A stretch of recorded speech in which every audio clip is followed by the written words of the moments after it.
وعلى آله وأصحابه أجمعين ومن تبعهم بإحسان إلى يوم الدين۔ معزز سامعین کرام، آج کے درس میں آپ کے سامنے جو مسئلہ میں بیان کرنا چاہ رہا ہوں وہ یہ ہے، کیا بچوں کو مسجد میں لانا جائز ہے یا بچے مسجد میں آ سکتے ہیں؟ پھر کیا ان کو صفوں میں کھڑا کیا جا سکتا ہے؟ اس طرح کے مسائل اکثر و بیشتر ہم دیکھتے ہیں مساجد میں رونما ہوتے ہیں۔ بچے اگر مسجد میں آ جائیں تو ان کو بھگا دیا جاتا ہے، یا صفوں میں کھڑے ہو جائیں تو ان کو پیچھے ڈھکیل دیا جاتا ہے۔ اس طرح کی چیزیں کی جاتی ہیں، یہ درست نہیں ہیں۔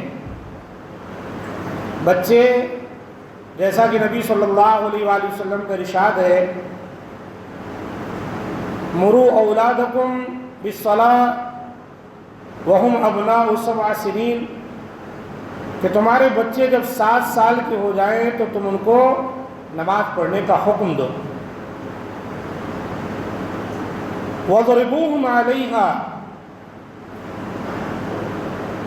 وَهُمْ أَبْنَاءُ 10 سنین، اگر 10 سال کی عمر ان کی ہو جائے اور نماز پڑھنے میں کوتاہی کریں تو ان کو مارو، مار کر ان کو نماز پڑھاؤ۔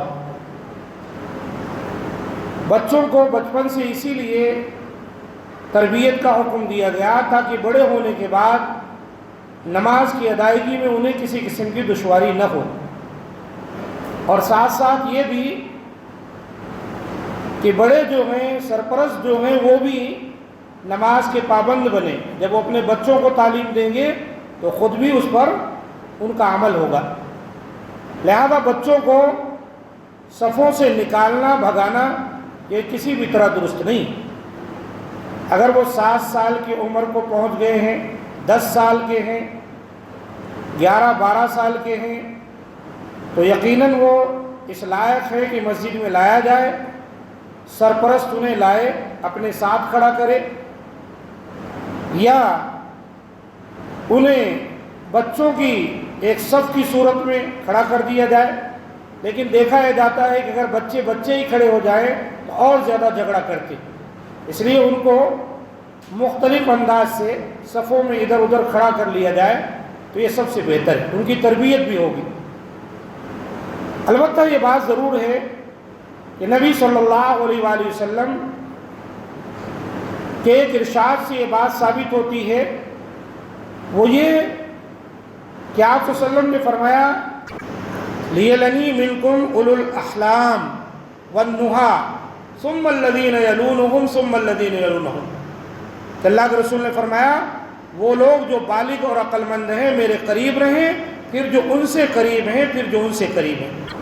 یہ حدیث بالکل صحیح ہے، ابو داؤد میں، ابن ماجہ، حتیٰ کہ مسلم وغیرہ میں آئی ہے۔ اس حدیث سے جو بات معلوم ہوئی وہ یہ کہ امام صاحب جو نماز پڑھا رہے ہیں ان کے پیچھے بالغ لوگ کھڑے ہوں، پڑھے لکھے کھڑے ہوں، اگر عالم حافظ ہیں وہ کھڑے ہوں، جو شریعت کو جانتے ہیں وہ کھڑے ہوں، تو یہ زیادہ بہتر ہے۔ اس کا کیا معنی ہوا؟ امام سے اگر کوئی غلطی ہو جائے تو وہ لقمہ دے سکے، کبھی امام کا وضو ٹوٹ سکتا ہے، کھڑے ہو کر نماز مکمل کرا سکے، امام سے اگر قرات میں کوئی غلطی ہو جائے تو لقمہ دے سکے۔ تو ہم زیادہ سے زیادہ یہ کہہ سکتے ہیں کہ امام کے قریب جو لوگ کھڑے ہوتے ہیں ان میں بچے نہ ہوں، ایسے بچے جو کہ ابھی ناسمجھ ہیں، ان کو دائیں بائیں صف میں کھڑا کر دیجیے، اور امام کے ساتھ جو ہے پڑھے لکھے ذی شعور لوگ کھڑے ہوں جو کہ وقت ضرورت امام کو لقمہ دے سکیں یا سبحان اللہ کہہ سکیں اس سے کوئی غلطی ہو رہی ہے وغیرہ وغیرہ۔ لیکن بچوں کو بالکل جو ہے مسجد سے نکالنا، باہر کرنا، بچے آئیں گے مسجد میں گندگی پھیلائیں گے.